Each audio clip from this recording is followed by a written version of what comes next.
Welcome to SEC Football Live on the 440 Sports Network, brought to you by ML Rose. I'm Braden Gall, and that is SEC Mike. Good afternoon, sir. How are you? Hey, you doing great, Braden. But now that you mentioned outstanding ML Rose, now I'm hungry. Now I'm wanting a burger. They do excellent drinks there. I love going to ML Rose all over Nashville. It's quite literally my favorite place in town. Look at that. I didn't even pay you for that. That was all authentic and genuine. 6 great locations across Middle Tennessee. So if you're in the area, please swing by. And look, they have a breakfast sandwich on Saturdays called the SEC. I don't I've know what not else. I don't know I've what else not you need had to the know. breakfast sandwich yet, but I know what I'm doing this Saturday. I'll tell you that. Well, it's great for watching basketball games or Saturdays in the fall for football games, but they have a brunch menu, 2-for-1 drinks, 2-for-1 beer, Bloody Mary, mimosas, whatever you want there. They got a brunch menu that's kind of a little different than their regular menu, but it's got a sandwich called the SEC that is sausage, egg, and cheddar. It's fantastic. It's delicious to go with all the other great burgers and what my wife calls the best ranch in the city. It's the little things. It's the little things, SEC Mike. Yeah. All right, if you're on the YouTube page, you want to turn notifications on, please do so. Thumbs up, all that great stuff. If you're listening on a podcast app of choice, give us 5 stars. If you do not give us 5 stars, you are a hater. All right, today on the show, I wanted to have you on because I wanted to talk spring football power rankings. I don't want to talk like position battles because half these players will be on a different team in like a month and a half. But I wanted to get your opinion on sort of the tiers in the conference and how it's broken up in your mind. Still a long way out from like magazine season and SEC media days. We're still a long way out. But I wanted to break it up into 5 different categories, and I thought you'd be the perfect guy to sort of slot teams in. You're on top of this stuff all the time. You're tell everybody where they can catch all your work, by the way. Go for it. I'm trying to think now. You put me on the spot. I run a little show. It's called That SEC Podcast. That's pretty much it. So search SEC Mike, and yeah, that's it. There you go. Every basically like what 6 times a day, every day you're doing like 14 shows a day, roughly Yep. about SEC football. So It's hard to do in March, but we get it done. So I had these categories in my head because I'm already starting to, Steven and I know you know Steven Lassen. He was on here a couple of weeks ago, and we talked sort of Athlon Sports early season rankings, and we're sort of in the middle of starting to put the rankings together for the magazine. And what you have to do first is sort of categorize all these teams into different buckets of like, what do you actually think expectations are? Let me ask you before we get into our rankings and your rankings and mine and the categories. I'm curious if your preseason process, I know we're very early in that process, but has it changed since you started covering sports and talking about this stuff and being around the game? Like, when we put the magazine together in 07, 08, 09, like it was a very different process than it is today. We had all the information we needed by like this time of the year. I'm curious if your analysis of the teams has changed over time in terms of all the different rules, the roster management stuff, et cetera. Yeah, so I think it goes without saying it's more difficult than ever with spring portal coming up here. You kind of alluded to that. We don't even know who's going to be on these teams, who's going to be staying, who's going to be going. The spring portal, though, I think it's always overblown. I always hear, oh, my God, it's going to be madness, and very little impact players actually get into the portal during the spring portal. So that's a huge part of it. And then I would say, I'm trying to think of the year. Do you remember a guy? I know you'll know him because you follow all of college football, but SEC fans, I don't know if you remember a guy by the name of Jamie Newman. He was, I think, the first one that I really had to, and now they're all like this, but we're getting in these transfer quarterbacks, right? That if you're like me and you basically only follow the SEC, you don't know anything about Jamie Newman. So you got to go back and watch all his games. So, Wake Forest quarterback you're talking about. Right. He came to Georgia. Transferred to Georgia, yeah. Pro Football Focus rated him as the number 1 returning quarterback in the SEC. Literally never took a snap in the SEC. I mean, that was the. I mean, before or after, right? Like, yeah, literally. Yeah, I mean, if any further evidence you needed, the PFF is a joke. But yeah, so I mean, you got to study the quarterbacks, and you got to study the transition, and now they're closing spring football like they never have before. They're all cowards, not all of them, but about half of them. So yeah, I just think it's ridiculously difficult to make prognostications. Are you more willing to buy into a team that is sort of pushing all the chips into the middle, like the way Ole Miss did last year? Now, it didn't work for Ole Miss. It's a different type of school than like a Georgia or an Alabama or an Ohio State or whatever, but like they pushed all their chips to the middle. They were fully committed financially. They went and got all the best players they could, building for this great season. It turns out, you got to get a stop on fourth down against Kentucky at home, but whatever. I'm just curious. Are you more likely to go kind of put all your, and I'm not, be more likely to buy into a team that is doing that now, even though there's not a proof of concept necessarily to kind of go off of? Well, I sure as hell was last offseason when I said Ole Miss and Missouri will make the playoff, and neither one of them did. Now both those teams are still putting all this money into the portal because I think they're wisely are looking at the landscape, and this may be the last year where they can outspend a lot of people. So, yeah, I think that has altered my opinion. Like everybody's on LSU. I'm not. I'm not saying they're going to be bad. We're about to break it down. I think I even put them in as a championship contender, and that's fine. But do I think they'll get there? Probably not, because that's their strategy this year. And just because it didn't work at Ole Miss doesn't mean it won't work for LSU. But I tend to think that is likely not a strategy. Now, I'm kind of talking outside both sides of my mouth here because those teams didn't make the playoff, but Ole Miss is the third winningest program in the conference the last 4 years. So it is working. Missouri's just won 21 games in 2 years. I don't know that they ever did that. Did they even do that under Gary Pinkel? Well, 07, it's one of the, whatever the number is, it's one of the most successful 2-year runs in the history of the program. Now, how good they were last year, was it a product of their schedule? I think you can ask the same question this year for Missouri. Good football team, right? Good coaching staff, has a good strategy. I think Missouri's a fascinating team this year because if you're ranking them in a power rankings list, I don't think they're a top 8 or 10 team necessarily, but their schedule gives them a lot of opportunity at wins this year, which is kind of what Ole Miss has done a little bit over the last few years as well. And just ironically, what was the thing Lane Kiffin couldn't do was slay the dragon. He literally took care of all the games he was supposed to for his entire Ole Miss run. Then he slays the dragon, and then he loses all these games he shouldn't lose. So, I mean, how you make sense of all this? I don't know. It's almost as if football's a really unpredictable game played by children under the age of 22, which is what makes it fun. Honestly, like we're putting together the mag, and it's like I'm looking at the SEC, and I could make a case, and this is not a crazy point. And actually, you know what? I've actually got this from a couple of weeks ago. I'll throw this up there. This is just these are the SEC teams that are ranked in the SEC in the Athlon Sports current top 25. Just for the sake of this conversation, Texas has 2, Georgia's 3, LSU's 9, Alabama's 10. I'm not going to include Bama in there. If you're watching on YouTube, of course, you can see these rankings there. But Texas, Georgia, LSU. Mike, I don't think it's crazy that 8 or 9 or 10 teams are in the conversation this year for number 1 in our magazine. And I'm not putting LSU there, but I bet you somebody brings him up in our meeting when we start to talk about number 1, because that's how wide open the top of the sport is this going into 25. Wait, how many did you say for the top in the SEC?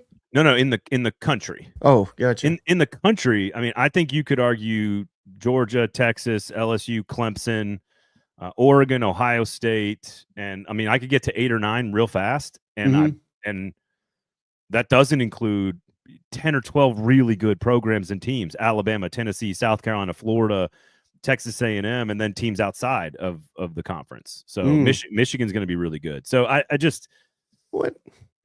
Oh, go for it. Didn't they hire Chip Lindsey? That's a point, Mike. Now again, they play in what I consider an inferior conference. So back-to-back champs. Yeah, but I mean, still, like, I mean, we could do this. I'm going to continue to do it. What would Indiana's record have been if they were in the SEC? If playing that, they wouldn't have made the playoff. But if Indiana's record was Missouri, if Indiana had Missouri's schedule, they would have the same record as Missouri, and they wouldn't have made the playoff. Exactly. I agree. Point being, so yeah, Michigan and Ohio State, and I know you're high on Penn State. Again, I'm largely ignorant of these teams, but I'm not going to buy Penn State until I see it. But they are on a different planet when it comes to the rest of the competition in that conference when it comes to talent. But again, Oregon, Ohio State, Michigan. Oh, Oregon. I forgot. See, I even forgot Oregon's in that conference. Oregon, Ohio State, and this is not a Big Ten conversation, but like Oregon, Ohio State, Penn State, Michigan. Michigan does not have a number one overall case, but Penn State, Ohio State, and Oregon do. Notre Dame does. Georgia and Texas, and maybe even LSU and Alabama all do. Clemson, if you told me Clemson was number one in the nation, I don't think that's crazy. I don't agree with you, but I don't think that's crazy. So the point is off of the heels of a conversation around how hard it is to pick stuff, we get to SEC Media Days and we know less about these teams than we ever have going into camp than ever before, to your point. And we have now this year a completely wide open season where we have, after many years of the same starter at the best three programs, basically, you have a brand new quarterback at Alabama, Georgia, and Texas. So I just think it's wide open. I think it's very good in the SEC. I think there are 10 teams that could make the playoff, but it is wide open. And it means it's going to be a really fun year, I think. I think it's going to be total chaos this year. And correct me if I'm wrong, because you're a college football nerd like me. So Ohio State won the first 4-team playoff. Mm-hmm. Did any conference outside of the SEC or ACC win a national championship in the 4-team until Michigan won the final one? No. I mean, Clemson had a couple.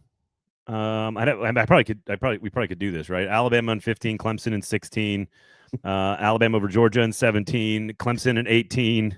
Right. 19 was LSU, 20 was Alabama, 21 was Georgia, 21, 22, Michigan 23. So there you go. So, because I heard the same damn thing. Big Ten's going to dominate this 4-team playoff. You know what I mean? So, I did not hear that. I disagree. I did not hear that. But Nick Saban's the dynasty's done. You know, they run through Bourbon. There's like true. A name for that run. The dynasty is done though now. Like Saban doesn't coach at Alabama anymore, just for the record. Right, and who called it? And you mocked it. I did not. I would never mock you. I would never mock you. No, but what's interesting is the decaying dynasty that won the SEC championship over Georgia as final season. No, what's interesting is it's more about the structure of the sport today is so different than 14. That's the difference. Is that Oregon can just spend money now because they've got Nike money to buy a great roster. Ohio State just chose to pay for the best roster in the country last year, and they won a title because of it. Michigan, for the first time ever, was able to keep all their best players and won a championship because of it. I'm not saying that's going to continue. I think the SEC will catch up quickly and we'll just do the same thing and take back over again. So I'm not, I spent all offseason, as soon as the championship game was over, telling folks like weeks and weeks and weeks that the tale of the demise of the SEC is greatly exaggerated. Like I'm with you generally on this point. All right. And one quick follow-up. I wanted to ask you, in this expanded format, how much do you think moving forward, and there's no way to really answer this, but maybe just your best guess, how much of the national champion will be crowned based upon player availability? Because I think had Carson Beck not got hurt, again, I'm not sitting here making excuses just for the SEC, but I think that's going to be huge in this expanded playoff with more games. A key player goes down. No, I think it was telling. I want to say it was the Tennessee-Ohio State playoff game where Fowler, the game got out of hand, and in the third quarter, I think Chris Fowler and Herbstreit were like, the college football playoff is going to be a war of attrition because there are more games than ever before and fewer players than ever before. Like there's less depth because of the rules we just got done talking about. And Kirby Smart's talked about this a lot, which is, and I don't think we understand this phenomenon fully yet, which is the premier programs used to just have like 3 or 4 guys at every position. And now they have like 2. And if you just lose a couple great players to the draft or somebody gets hurt, you don't have the same level of depth, or at least that depth is not developed yet. And so we don't fully know what it looks like. And this is kind of what I'm getting to with how wide open it is. Ohio State's losing everything. Oregon's losing everything. Georgia's losing everything. Alabama's losing a lot. They've got a lot coming back. Texas is losing a lot. There are a couple of the few of those programs that could repopulate, but we have less depth than ever before and more games than ever before. And when Fowler said that on national TV, it just sort of like hit me like a ton of bricks. Like, oh, that's such a simple way to explain how complicated it's going to be to win a championship. moving forward. So I do think it's more of attrition. I also think I agree with you. I think if Beck had played, they'd probably beat Notre Dame. I don't think they beat Ohio. I think Ohio State was on like a warpath. Like I think, best roster, best players. I think they were going to win that championship game, even if Georgia got there with Beck. But I think it's completely wide open. I think Gunnar Stockton getting that experience probably helps Georgia today, in my mind. Right? Yeah, yeah, certainly. Unless it's so Ryan Poliski or whatever his name is the start. Which I'm not buying that talk. I think that's Kirby making sure Gunnar. Not that he really needs to, but just make sure he's not been hated anything. Rat poison.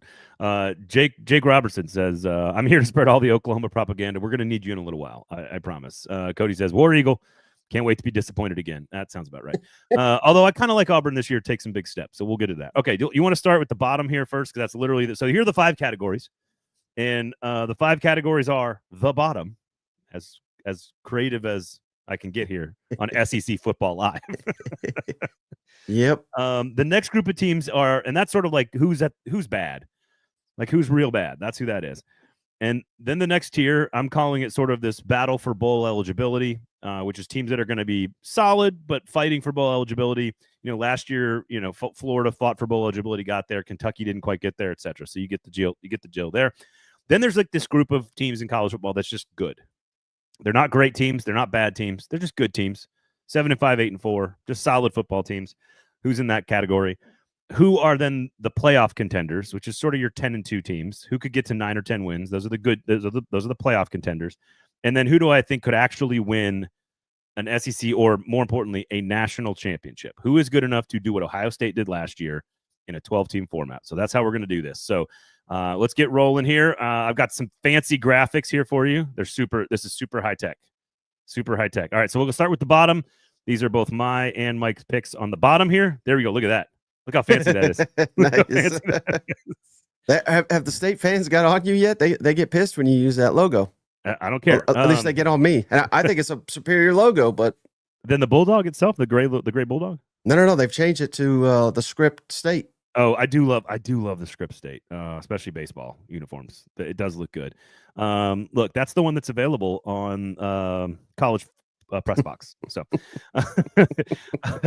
so Mike has Kentucky and Mississippi State on the bottom tier. Make your case for those 2 teams on the bottom, my man. Well, yeah, and I got Mississippi State coming off 2-10. I mean, just a disaster, obviously. And I didn't realize this. I mean, yes, I should have, but just the massive coaching turnover they've had in the last 6 odd years. Joe Moorhead and that even expands the last year to Dan Mullen, Joe Moorhead, Mike Leach, Zach Arnett, now Jeff Lebby. I mean, it's just I try not to kick them while they're down, because they're the most down program in the SEC. But it's hard for me to see any silver lining outside of Jeff Lebby is an outstanding play caller, and he seems to have a really excellent way of getting the most out of his quarterbacks. And hell, the quarterback they're bringing back was lost for most of the season due to injury. So they're bringing him back. They got in a transfer they like. They got in a high school kid they like. That's literally it. I mean, most of the playmakers they had hit the portal and got paid. And I just don't think their formula, until the revenue share kicks in, I don't think they've got any prayer of being competitive in the Southeastern Conference. I think the one thing, like Lebby was sort of responsible for Oklahoma's sort of uptick in NIL when he was there. And I do think that's potential. There's some potential there. I think it's part of why they hired him was that he knows what he's doing in that department. He's going to have to do a lot of work quickly on that. The problem is they were just so bad on defense. So even if they do take steps forward on offense, they're so bad on defense that, again, 20, 30% better, and they still might win 4 games if they get that better. And the problem is they play 7 ranked opponents, and their opportunities for wins against teams that are quote unquote at the bottom, if you wanted to say that, at Arkansas, at Missouri, they're on the road. You're on the road against the teams that are supposed to be the opportunities at winning swing games. And so I have Mississippi State by itself at the bottom. You also have Kentucky. So if you go ahead and make your case for Kentucky, because I know you think Mark Stoops is one of the best coaches that's ever walked planet Earth. I mean, they're all starting to come around. It's funny how that happens, Braden. You call this guy what he is for years, which is not a bad coach. The greatest coach in Kentucky football history. his coaching grade is a C. And what, as simple as I can make this, he wins the games he's supposed to win based on his roster versus the opponent and the location of the game, and he loses the games that he's supposed to. And he's like at Ole Miss, top 10 Ole Miss. Yeah, but then what did he do? He followed that up with losing to Vanderbilt, I think, at home, losing to Auburn at home by like a gajillion points. I mean, every time the guy does something good, he just shoots himself in the foot. And this is not like 5 years of data. This is what, 13 years now of data. I mean, I just think it's the best you can do at Kentucky. I really do. I just don't think you can do much better. 10 wins multiple times. I just don't. I agree with you that he's a good coach. Like his grade at Alabama. You didn't agree a couple years ago, but you're coming around. No, my opinion hasn't changed. I think his grade at Alabama. That's why I didn't like him for A&M job or for the Florida State job, which I've never changed. I've never thought he was good for that. I thought he's good at Iowa. Like that's where he wants to go. Well, and even the fallacy of those 10-win seasons. I mean, yes, they got it done, but I mean that includes bowl games, right? And they're smart for this. They should do this. The way they schedule their non-conference. Well, they got Louisville every year. So. Ridiculous. You know, it's 4 wins, and now it's just down to 3 because Louisville's pretty good. But it's 4 wins plus, a couple in the SEC, and that's what it's been his entire time there. Which is what you're supposed to do at Vanderbilt and Kentucky and Mississippi State. Toledo, Eastern Michigan, and Tennessee Tech. Don't talk about their scheduling like that. And then of course they do play at Louisville, which this year is going to be probably another Louisville team that's ranked. Road trips to Auburn and to Vanderbilt and to Georgia and to South Carolina, and you get Florida, Tennessee, Texas, and Ole Miss at home. That is brutal next year. I can see the case for Kentucky being on the bottom, like you've got them. I would put him the next tier up because I think he's just got like 4 or 5 wins is sort of baseline. So if things break right and you get you hit on a couple of pieces, could you win an extra game or 2 and get to a bowl? I think that's why I've got them in the bowl eligibility category. But well, and again, his formula is ineffective in today's college football, and that's not his fault. I'll give him that. It's recruit these gems, develop them. Don't play them early. Give them 2 or 3 years of seasoning, and then they turn into really good players. You just can't do that anymore. And even the guys they had, when I think of Kentucky, I think of good offensive line. I think of defense. They don't have either one of those really, and they're about to have probably 5 guys drafted on the defensive side of the football in the draft. They were basically no-shows for most of the last year. Well, it's interesting because I agree with you about the game kind of passing his strengths by, and he had such a really good recruiting strategy, which was try to get the best players in the state, whether that's a 4-star or 5-star or whatever, but just try to get the best players in the state. You're going to take the second-tier players from Ohio that Ohio State doesn't want or need. They're probably like high 3 stars, right? Maybe a 4-star or 2, but mostly high 3s. And then you got to go around the country, find your 2-stars and develop them into guys that are great. Like, the Randall Cobbs of the world. So you got to find those guys. That's a really good strategy for a school that has a hard time landing talent in a recruiting territory that's really competitive, but not as fertile. It's a great plan. And it worked for like 10 years. And that ain't how teams are built anymore. So I kind of tend to agree with the game. Every year that goes by, the game gets a little harder for Mark Stoops' strengths to do well in the game. And at a place like Kentucky, it's just you're always going to be fighting an uphill battle. So are you ready to knock them down to the bottom? Nope. Okay. Nope. Because I think 4 or 5 wins is like baseline for Kentucky. I think four wins is that was one of the worst Kentucky. 4 wins is good. No, what I'm saying is that was one of the worst teams that he's had in a long time, and they had 4 wins. I'm saying I think this is going to be worse. You could be right. I'm not saying we know here. I'm just saying they could get. If you tell me they're going to get to 4 wins, getting to 6 means you're kind of fighting for bowl eligibility. That's where I'm at. Yeah, that's where I'm at. So fighting for bowls. Here we go. Look at this graphic. Look at that. Bowl teams fighting for bowl eligibility. You have Arkansas as the only team that is on this list. I have Kentucky and Arkansas. And I already regret putting Vanderbilt on this group of teams.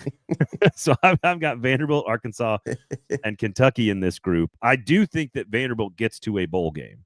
Mm-hmm. I don't know if Kentucky or Arkansas get to a bowl game. So we'll start with the Hogs. You got a quarterback. You got a stay of execution for Sam Pittman, if that's what you want to call it. Why is Arkansas the only team that is uphill scrapping for a bowl bid in this league. Well, I mean, all these teams got to face the SEC gauntlet, right? But add to that, they get Notre Dame at home, and for some reason playing at Memphis, which for most SEC teams that should be a win, and quite frankly for Arkansas should be a win. But that's not a given, unfortunately. I think they will beat Memphis, but they lost their long-time 4-year starting quarterback Seth Hennigan to the draft, so they might take a step back. And if you get them early like that, yeah. But I would also think it's their Super Bowl. That may be not true, but that's just something we talk about. But again, it's a tricky game, and I skipped over Arkansas State, who for like 100 years they refused to play, and now they're playing them. I don't think Butch Jones. It's because they're champions of life. Yeah. Shout out Butch. Not that they're going to put up much of a fight, but again, that's another. These are all tricky ass games. We haven't even got to the SEC, so if they stumble early, I think it could get real ugly.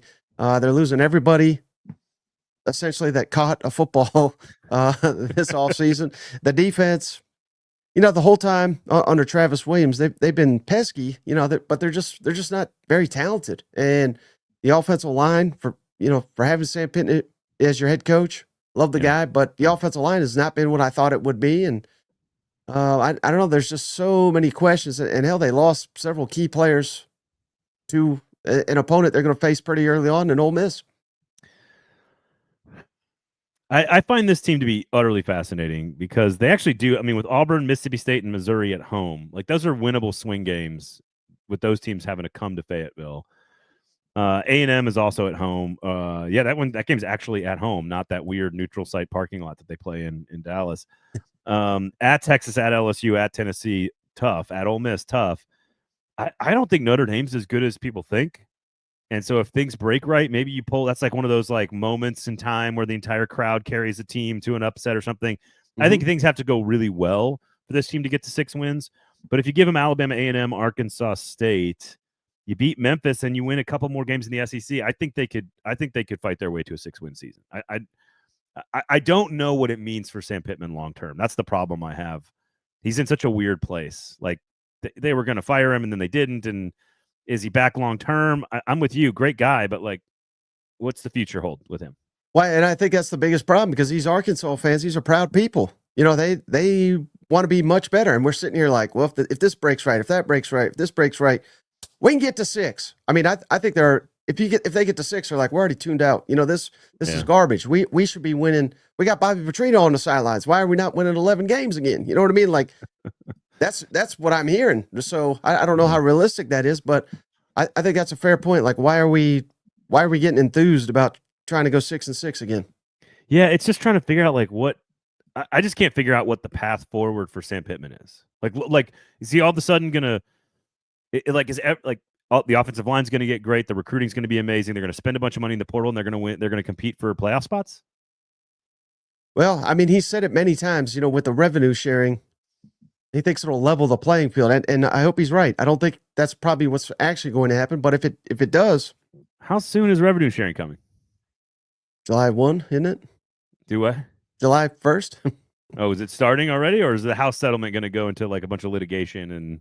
Oh no, they're plowing forward. Who cares? Let's go.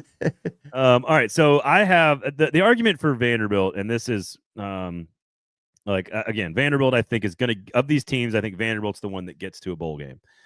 But Diego Pavia, maybe my favorite player in all of college football, just like full stop.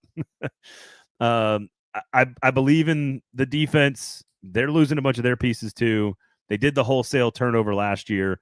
They're losing almost all of the offensive line. Like I think Vanderbilt caught lightning in a bottle. They can replicate some of that, I think, but I don't think you're going to have the big wins that you had last year because you're not sneaking up on anybody. And honestly, running a triple option, which is what they do with Diego Pavia, running a triple option with that player at 5'9" is a risky proposition because you're asking him to stay healthy. What did he lead? Didn't he lead the SEC in carries or some nonsense like that? Let me check that for a second. You talk about Vanderbilt for me for a second. Well, yeah, I was trying to correct you on one thing here. I'm trying to find my data, and I can't find it. But what did I get wrong? returning production. You said they're losing a lot.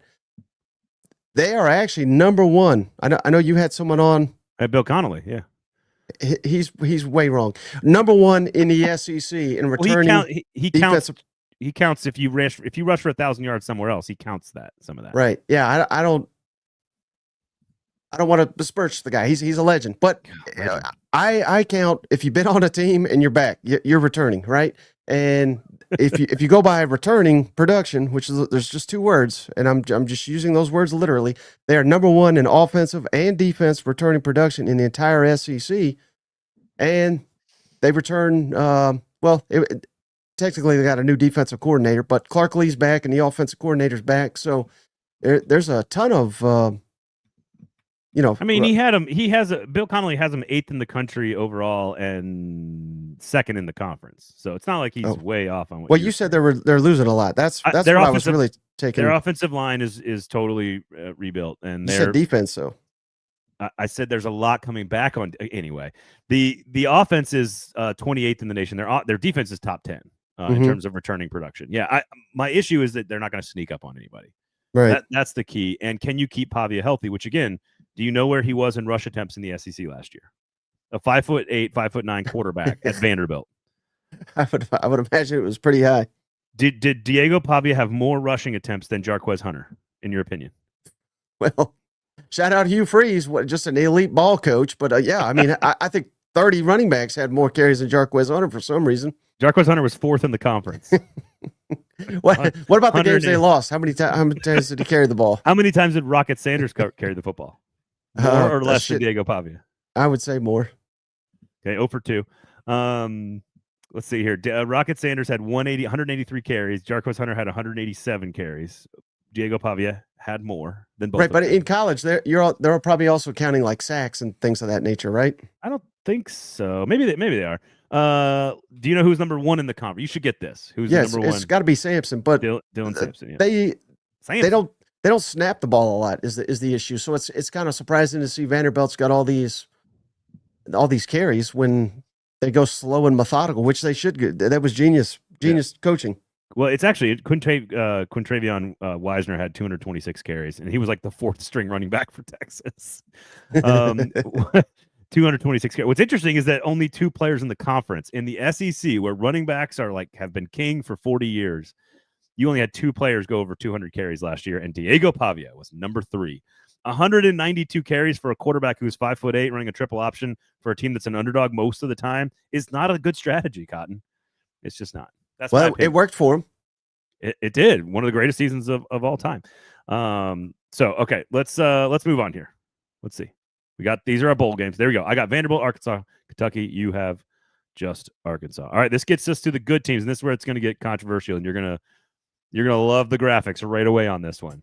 These are teams that are good, not bad, but not championship caliber or playoff caliber. These are good teams. You could get to 8 wins, maybe 9 wins, maybe. These are good teams. Are you ready for this?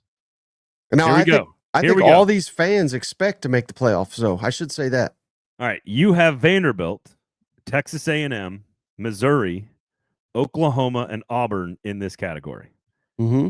I agree with you on 3 of them. I have Missouri, Oklahoma, and Auburn in this category. I have Ole Miss and Tennessee in this group. Obviously, you have Vanderbilt. I have Vanderbilt down a peg. But you have Texas A&M and Vanderbilt. I have Ole Miss and Tennessee. Where do you want to start?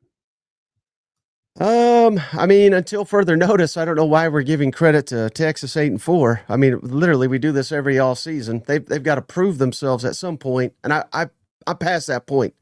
When they were 7-1, they had SEC championship game. It was apparently a lock. College football playoff, and hell, they could have made it had they just beaten Texas. But I was going to say they're 1 win away from Atlanta. But were they really, or I mean, did the schedule? I don't know. Only 10 points. Only 10 points away from Atlanta. It felt like 100 that night. I mean, they completely imploded down the tail end of the season. I'm not giving them the benefit of the doubt anymore. Well, you got him as a good team though, so it's not like you think that differently than I do. We'll get to my explanation of Tennessee. I probably need to, or Texas A&M. I probably need to explain Ole Miss and Tennessee. to you because we agree on. How about this? Let's talk about the three we agree with. Well, how about that? We agree on Missouri. I think Missouri is a really nice program. I think they're in a much healthier place than they have been years ago. I think you're breaking in a new quarterback who's got a bunch of talent. I think they've done an excellent job recruiting. I think the portal's been good for them. I think if anything, they will be better. Their record will be better than they really are because I think the schedule sets up very well for them. And Missouri has a lot of wins on their schedule. So I think this team could get to 8 or 9 wins and be more like a 7 or 8 win team. So I think Missouri is squarely in this group. I don't think they're a playoff contender, but I don't think they're fighting for eligibility at all. I think Missouri is like the embodiment of this group of teams for me. It's like the Missouri group. Yeah, and they got a lot of tricky games too. Week 2, Kansas. Week 4, South Carolina. These are all at home.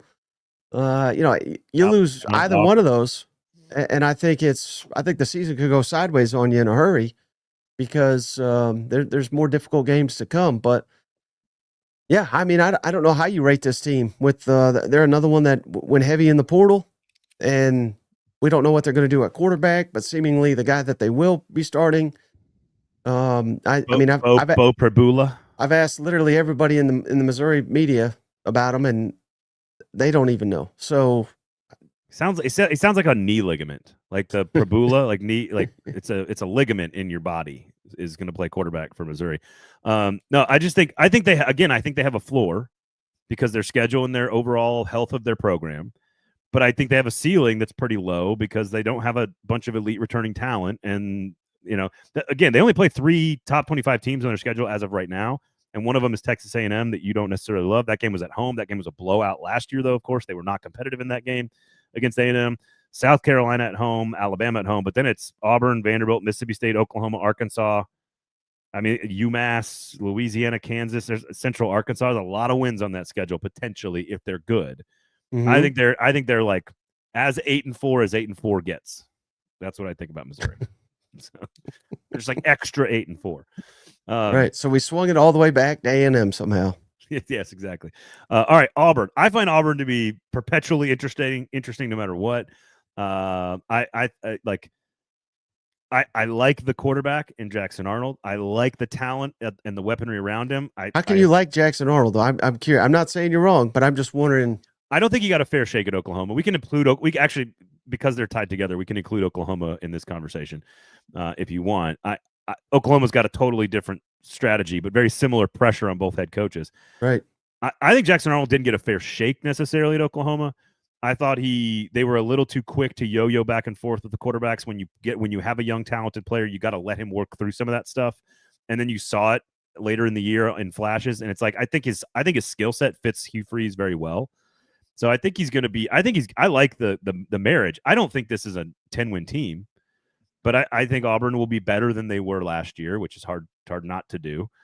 And I just think we looked at the skills and the offensive line getting better last year, and I think that's going to take another step forward potentially. So I don't know. I think Auburn's again 8-4.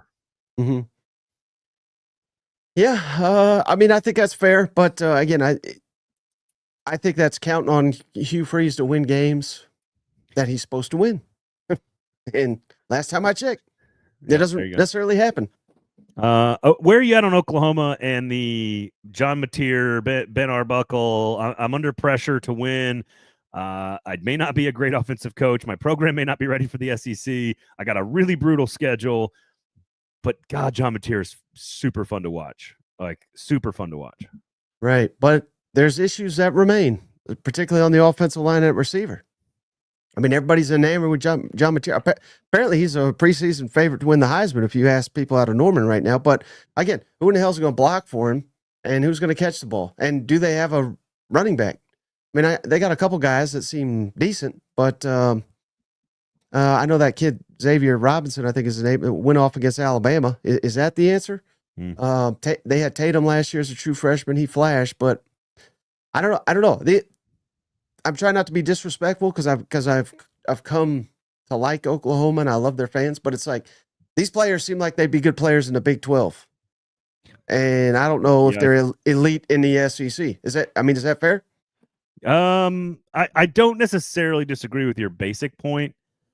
I think there are some pieces that are SEC worthy. Like I think that there's some receivers that are they got hurt last year. Had they been healthy, guys that would have been really really good. I just this is not fair, but I kind of put it on Venables, and I think Venables is a really good defensive coordinator, and I don't think he's more than that.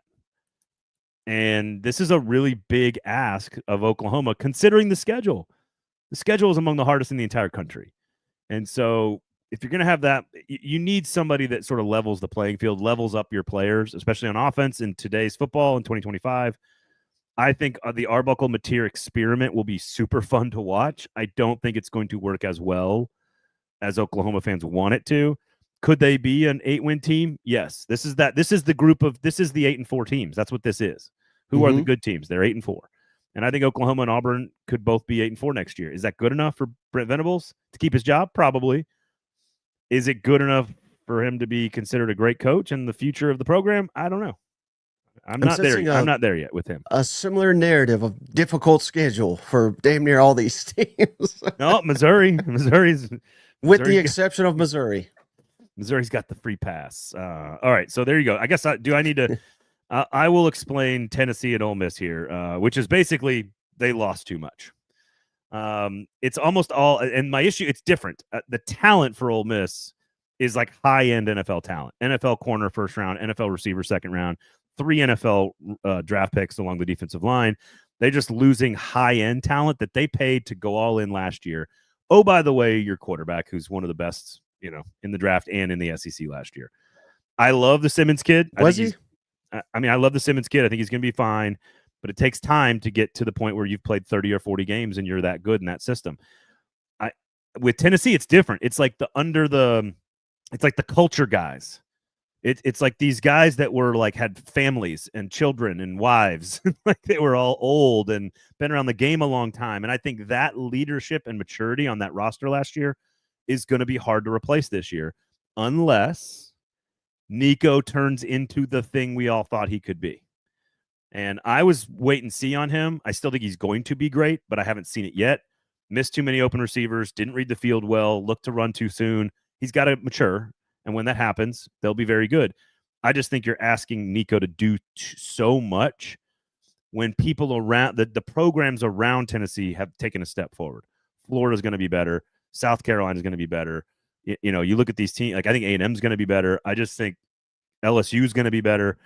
I think it's going to be hard for Tennessee to be a 10-2 playoff team this year. So I think they're very good. And I think 8 or 9 wins is absolutely possible. But I think there's just too much leadership, experience, talent off of both of those rosters to say they make a run at the playoff again. Ole Miss had all that talent, and they still couldn't make the playoff last year. So that I would have them as the top of the good tier, if that makes sense. Well, that's why they got the portal, Braden, so you can raid these lower levels, and there's not a big drop-off. But everything I said about A&M, I think, and why I'm discounting them, that's why I respect, even though I agree with a lot of what you just said, I'm kind of giving the benefit of the doubt to Tennessee, who's won 30 games in the last 3 years. I'm giving it to Ole Miss, who I said was the third winningest program in the last 4 years in the conference. So it's established programs. I'm kind of, and both of those have favorable schedules as well. Of course, the schedules, just because they look favorable doesn't mean they necessarily will be. Right. But I'm kind of giving the benefit of the doubt to those programs, if that makes sense. I also think Tennessee benefited from some of the schedule breaks it got last year as well. The Florida-Georgia switch this year is going to be weird in terms of scheduling, but they haven't won in the swamp since I was in college still. So, and now that game's like at the end of the year, right?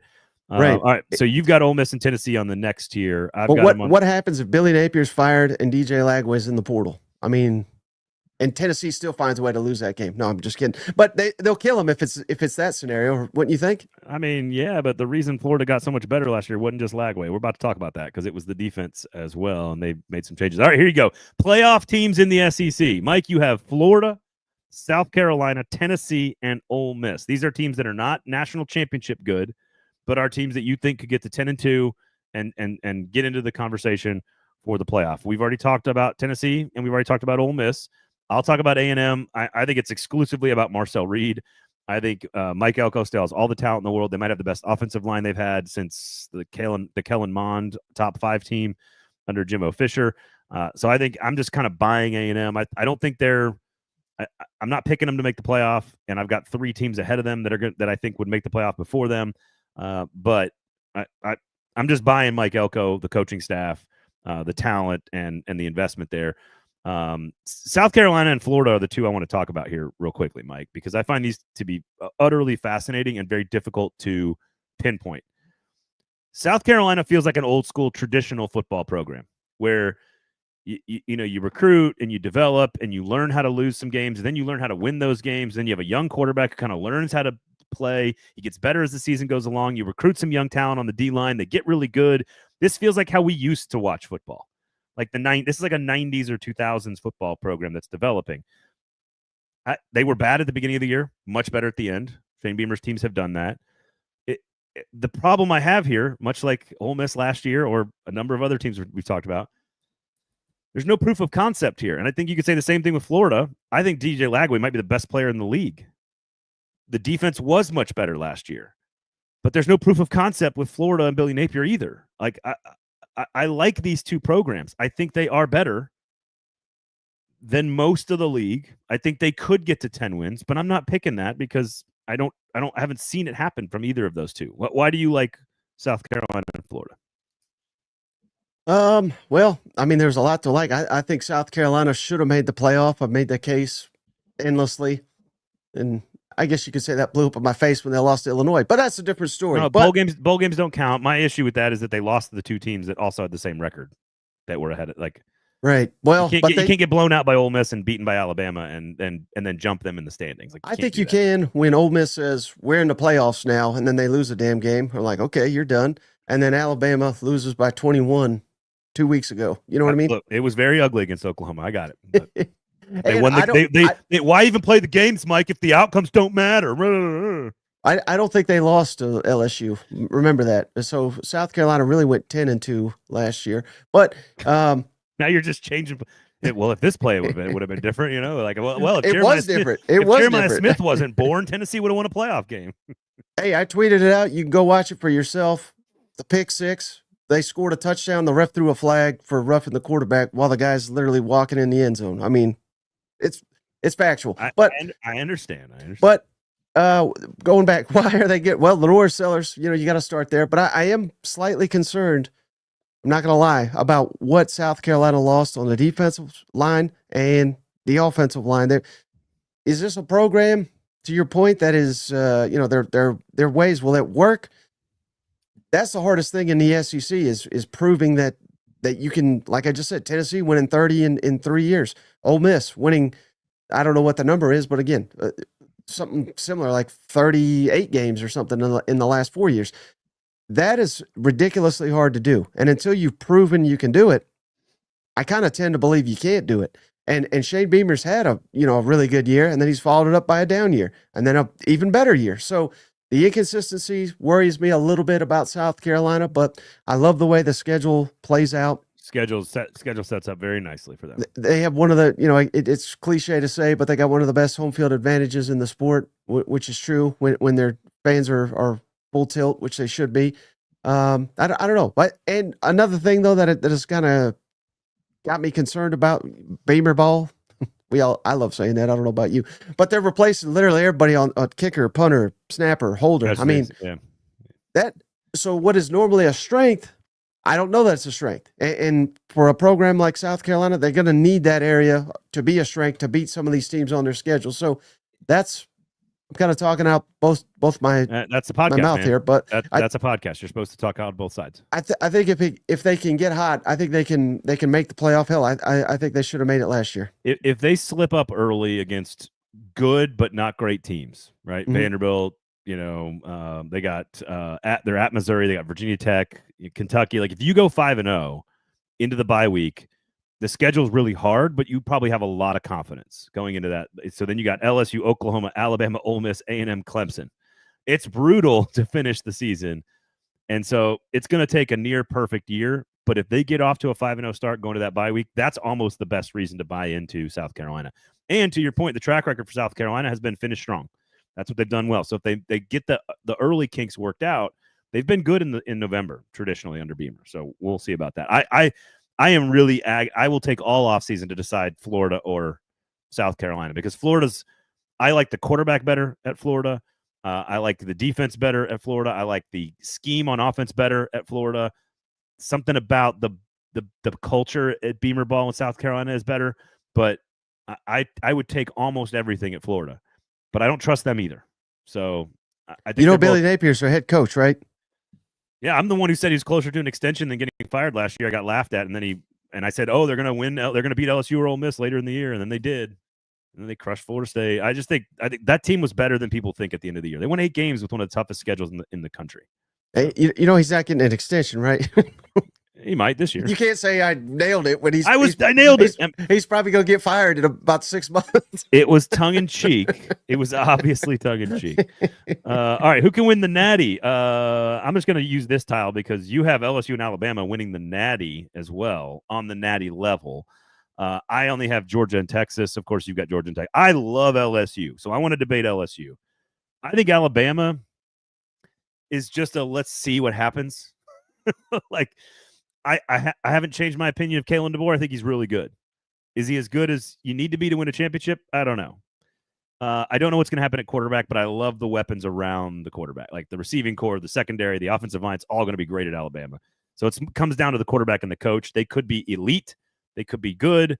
I'm not going to say national championship good. That's my take on Bama. LSU, I think, to your point earlier about the portal, things are going to have to go their way on defense if they want to be a national championship contender, which is why it's strange that I'm higher on LSU than you are and you have them higher in your ranking. So this is going to be weird. I don't think they're a national championship contender, but I think they are number 3 in this conference behind Georgia and Texas right now, because I think the quarterback is that good. I think the coaching staff is really good, and I think they've increased their talent over the course of the year. Are they good enough to get to where LSU wants them to be? I don't know. Is the NIL collective kicked in and the money's pouring in Baton Rouge? Yes, it is. I think LSU is a 10-2 team that could be Tennessee last year. They're 10-2 and they get in as like an 11 seed to the playoff. That's where I'm at with LSU. Right? Do you know any idea off the top of your head? I know this is a difficult thing to know off the top of your head, but do you have any idea where LSU ranked last year in rushing in just conference games among the SEC? Like 12th? 16th, dead last. Okay. 102nd nationally in yards per rush and 87th in rush yards efficiency. I mean, they were god-awful. And this was with a vaunted offensive line that I was told was the best offensive line in the country. Yeah, there's 3 guys that are going to get drafted. Yeah. So that is a major question. And they've attacked the portal. They've got guys. So I'm not saying they don't have anybody, but I didn't realize that till yesterday. We talked about it, but that was kind of stunning to me. I mean, Caden Durham's a really good player. So he is, and they signed the number 1 running back in the country. But what I warned Steven about, he didn't listen. The great Steven Lasson, he listens to everybody, but he didn't listen to this. I said, "What you watch?" Jaden Daniels. I mean, as we all knew, he was excellent, but he carried them when it comes to specifically to rushing. They could not rush. Otherwise, if it was him taking off for an 85-yard touchdown on Florida, and that played out last year. I mean, it was despicable how poor they were running the football. And I don't care how many transfer receivers you got. I don't care how good Garrett Nussmeier is. If they don't fix that, they're not going to sniff the playoffs.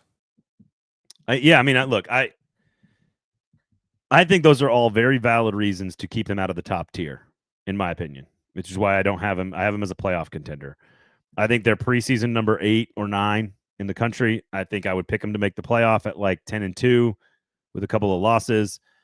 Bama is the wild card for me at the top of this league. I feel pretty comfortably that Georgia and Texas are the best 2 teams. I think you probably agree with that. There's not a lot to talk about with those 2. It's just like they got the best players. They got the best coaches.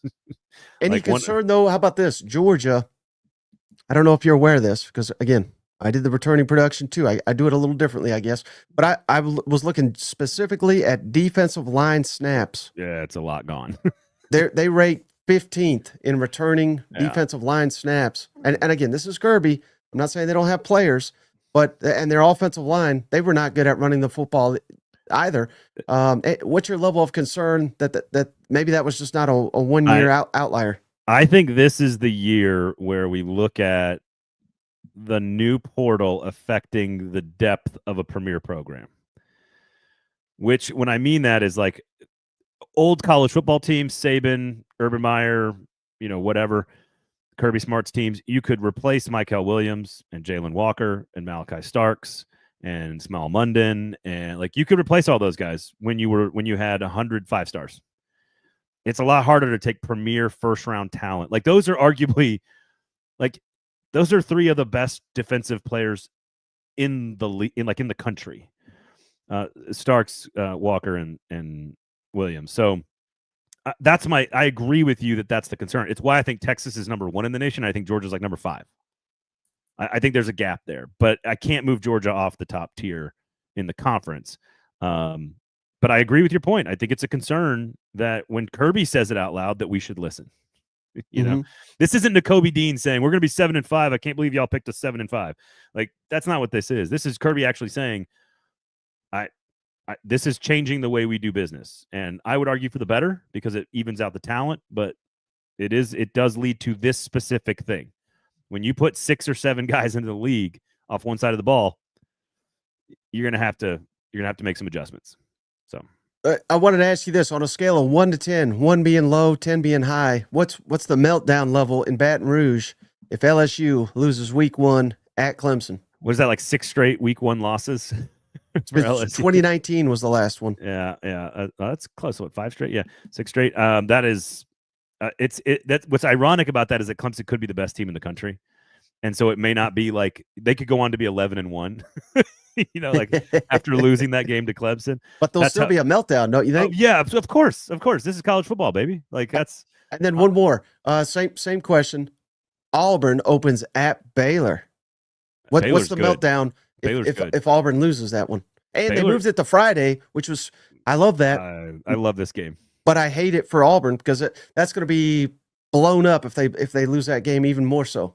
And honestly, to lose to a quarterback named Sawyer Robertson, which is like, I feel like that was written by Mark Twain to be an Auburn quarterback. Like if you are Sawyer Robertson, you need to be an Auburn quarterback, not Baylor. And so I agree. I think they could lose that game. I think Baylor's sneaky good, and they could lose that game. And I agree. Meltdown this is the beauty. Emergency pods coming. Where are you at on Alabama? This is the hardest one for me to pinpoint. Well, I know you love my hot takes. How about this one? I do. One of two things is going to happen for Alabama. They're going to win the national championship or Kalen DeBoer gets fired. I mean, it's no middle ground. Literally one or the other is happening this football season. So what are you buying? Which one of those two? You got to put all your money down on national championship or coaches fired. Which one is it? I would lean probably get fired. I wonder what his buyout is.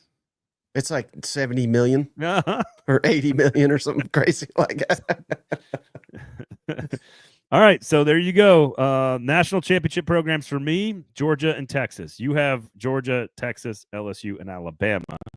Teams that are going to make the playoff. For me, I've got LSU, Alabama, Florida, Texas A&M, South Carolina. You have Florida, South Carolina, Tennessee, and Ole Miss. And then a lot of good teams.